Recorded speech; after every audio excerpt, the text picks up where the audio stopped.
The Alexander Spartans Tuesday night completed a 3-game sweep of the Nelsonville-York Buckeyes, this time knocking them out of the playoffs. The final 64-47. What's up, Hardwood fans? I'm your online host, Thomas Garverick, and with me is NY lead reporter Nate Buccilla. And Nate, early on, the Spartans, they set the tone in this one by getting into the paint. Yeah, they really did, not just on the offensive end, but on the defensive end as well. Early on in the game, Caleb Terry with that 6'9" frame, he swatted a shot away, and Buckeyes kind of shied away from driving the ball the rest of the entire first half. And that's something that I've been wanting to see from them, and we did see in the second half, but we'll get to that in a minute.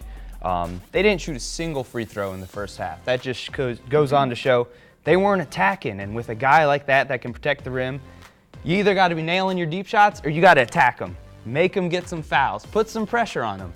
And unfortunately, they just were not able to do that tonight. And hats off to Caleb Terry. He played a great game tonight. Now, Nate, you did talk about the second half. The Buckeyes, they did not go down without a fight in this one. In the third quarter, they were able to cut it down to 10, but the Spartans, they were able to respond. Yeah, and a big part of that was Ethan Boyer playing his first game since January 27th.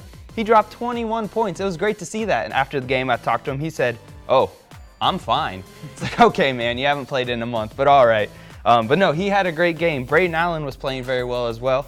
He dropped 13 points. And just the thing for the Buckeyes is when they go on runs like that on offense, they're not able to make stops on the defensive end, which, you know, you got to do that if you're trying to come back. So like you said, they were down by 10, but the end of that third quarter, Alexander went on a 7-2 run, pushed that lead back up to 15, and it was just a little too much for the Buckeyes to come back from.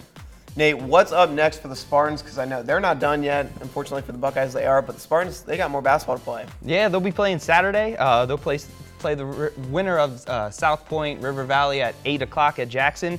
And for them, things are looking pretty good. Ryan Davidson led them with 16 points tonight, and what my opinion was a quiet 16. At the end of the game, I was checking the stats, and I was like, oh, wow, he scored 16 points. He shot extremely well from the field.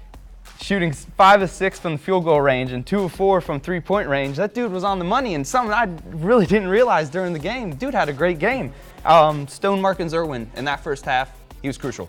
He scored 8 points on the game, but I think 6 of those came in a 2-minute span, as where he was very dominant inside the paint. He just couldn't be stopped. I think he's someone that flew a little bit under the radar this year with that shoulder injury early on in the season. So looking forward to see what he has coming forward, not only from the rest of this season, but the rest of his high school career.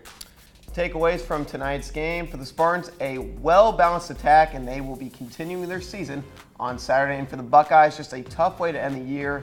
Couldn't string anything together. For all of our online content, go ahead and log on to woub.org/heroes. And while you're at it, go ahead and follow us on Twitter, add us on Snapchat, and like us on Facebook, because the playoff coverage continues to heat up. Well, that's all we got for you for now. I'm your online host, Thomas Garverick, with NY lead reporter Nate Buccilla, reminding you to be heroic.